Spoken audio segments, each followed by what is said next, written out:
Nunca imaginei que a minha vida pudesse mudar tanto em tão pouco tempo. Meu nome é Clara, tenho 43 anos, e tudo aconteceu numa sexta-feira que começou normal, como qualquer outra. Saí do trabalho um pouco mais cedo naquele dia, com a ideia de fazer uma surpresa. Era o nosso aniversário de casamento, e eu tava com um buquê de girassóis nas mãos, os preferidos dele. A floricultura da esquina da estação sempre me lembrava dele, então nem pensei duas vezes. Eu tava com o coração leve, sabe? Aquela sensação boa de saber que você vai chegar em casa e encontrar quem você ama. A cabeça cheia de planos bobos, fazer um jantar simples, abrir um vinho, rir de coisas antigas. Abri a porta de casa com cuidado, como sempre fazia quando queria surpreendê-lo. O silêncio da sala não me pareceu estranho, e eu fui direto pro quarto, sem desconfiar de nada. Quando empurrei a porta, vi os dois ali,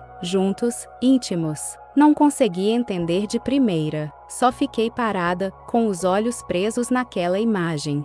Como se o tempo tivesse parado. Eu segurava as flores ainda. Não gritei, não chorei, não falei nada. Só me virei e fui embora. Meus pés andaram sozinhos, como se meu corpo quisesse sair dali antes da mente entender. Eu saí com a roupa do trabalho, a bolsa no ombro e mais nada. Nunca mais voltei para aquela casa. Nunca mais vi ele. Foi naquele momento que perdi tudo o que achava que era meu lugar no mundo. Acho que o pior não foi nem a traição em si, mas o silêncio depois. A ausência de qualquer explicação, pedido de desculpa, ou até mesmo uma tentativa de justificar. Eu sumo, e ele simplesmente deixa. Foram dias andando pela cidade sem rumo, dormindo onde dava, comendo quando aparecia alguma coisa. Não contei para ninguém, não quis ir para casa de amigo, nem para minha irmã. Era como se eu tivesse desaprendido a existir no mundo. A vergonha me comia por dentro. Eu pensava o tempo todo: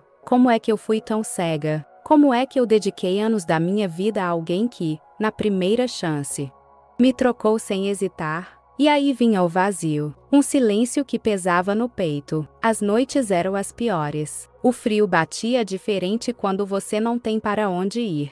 A cidade muda de cara quando você está do lado de fora. Comecei a me afastar de tudo, dos lugares que eu costumava passar, das ruas que lembravam a gente. Eu não queria ser reconhecida, não queria conversar, não queria olhar ninguém nos olhos. Só queria desaparecer. Eu dormia em praças, calçadas mais escondidas, às vezes dividia espaço com outras pessoas que também tinham sido engolidas pela vida. A gente não conversa muito. Quem está nesse lugar aprende a calar. Com o tempo, até fome vira um sentimento secundário. Eu já não sabia mais o que era dia da semana, meu corpo doía o tempo todo, e a cabeça não parava de me castigar com lembranças. Uma vez tentei entrar no albergue, mas fui barrada porque cheguei tarde demais. Sentei na calçada e chorei feito criança. Foi ali que percebi que tinha chegado no fundo. Eu não era mais a Clara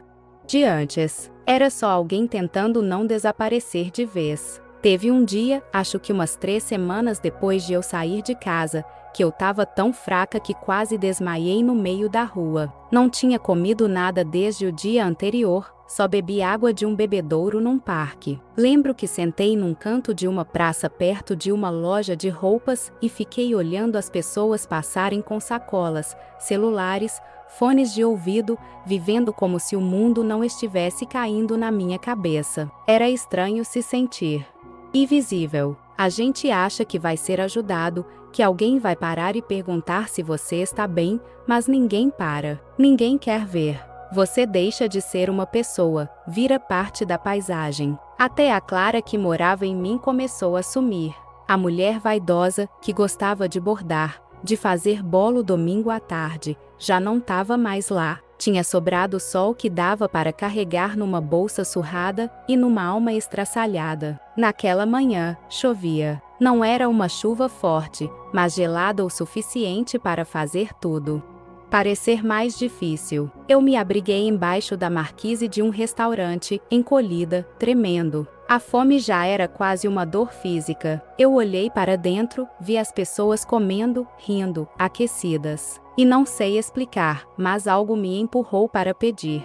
Não faço isso fácil. Nunca tinha feito até então. Mas respirei fundo, entrei e perguntei se tinham alguma comida que pudessem doar. A moça do balcão me olhou de cima a baixo com uma expressão que doeu mais que a fome. Depois de uns segundos, ela chamou alguém da cozinha e trouxeram uma marmita, mas disseram para eu comer lá fora. Eu agradeci mesmo assim. Peguei a marmita como se fosse ouro. Eu já estava indo embora, quando ouvi uma voz fraca me chamar. Era um senhor bem idoso, com o rosto marcado pelo tempo, mas um olhar tão calmo que me desarmou na hora. Ele estava com duas crianças, um menino e uma menina, deviam ter uns 6, 7 anos. Os três estavam molhados, com roupas finas, e os pequenos agarrados a ele, como se o mundo todo deles fosse aquele homem. Ele não me pediu nada diretamente, só disse: eles não comem desde ontem. Aquilo me deu um nó na garganta. Eu fiquei olhando para a marmita na minha mão e meu estômago roncando,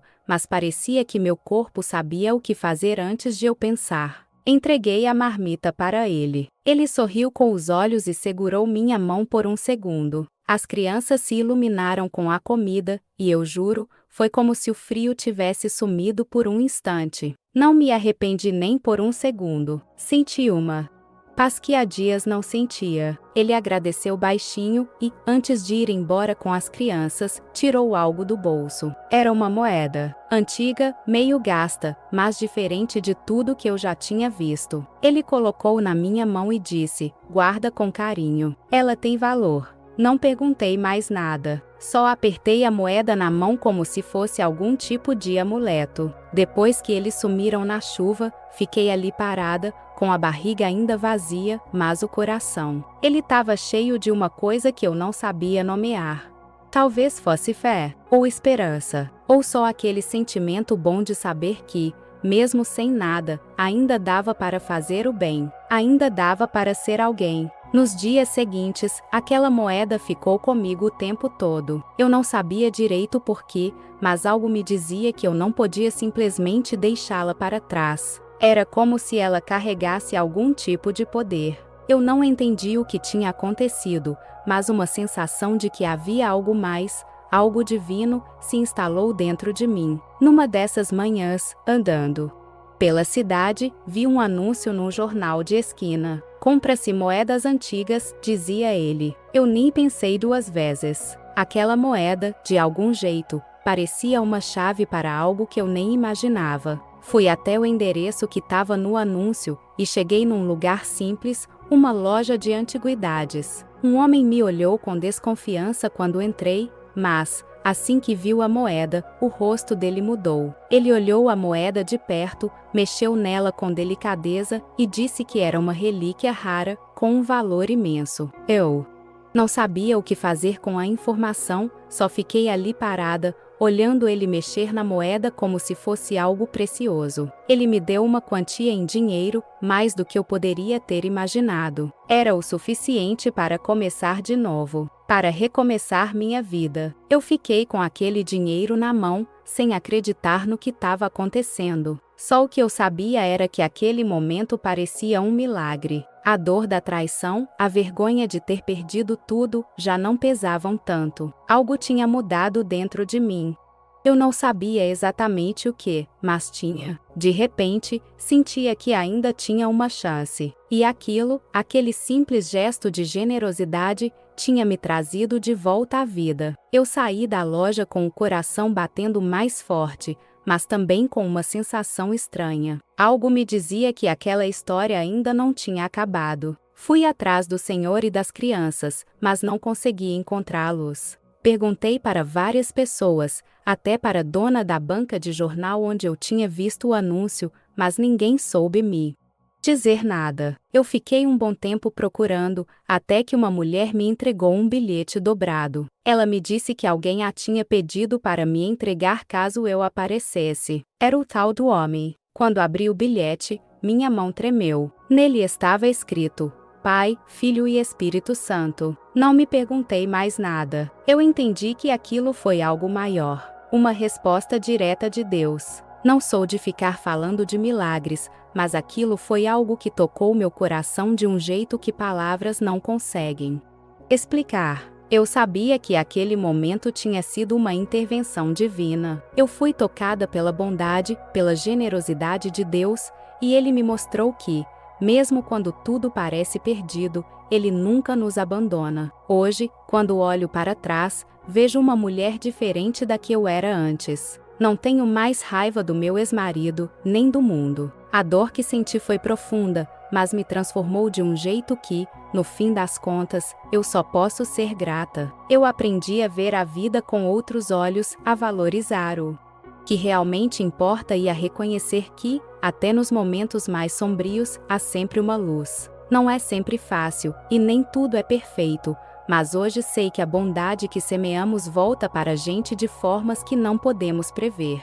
A moeda, aquele simples gesto do Senhor e das crianças, não foi apenas um milagre material, foi uma lição. Deus, a vida me mostrou que, quando a gente menos espera, pode ser tocado por algo muito maior do que a dor que carregamos. Eu ainda não tenho todas as respostas. Às vezes, me pego refletindo sobre aquele dia, sobre tudo o que aconteceu, e ainda me pergunto por que eu fui escolhida para viver aquela experiência. Mas uma coisa eu aprendi com certeza: a bondade é mais forte que qualquer sofrimento. E, de algum jeito, o que parecia ser o fim da minha história, foi apenas o começo de uma jornada de fé, de recomeço e de transformação. Eu nunca mais fui a mesma, e isso, de alguma forma, me trouxe a paz que eu tanto procurava. Se você ainda está aí, perdido, sem rumo, saiba que a bondade, mesmo quando você acha que não tem nada para dar,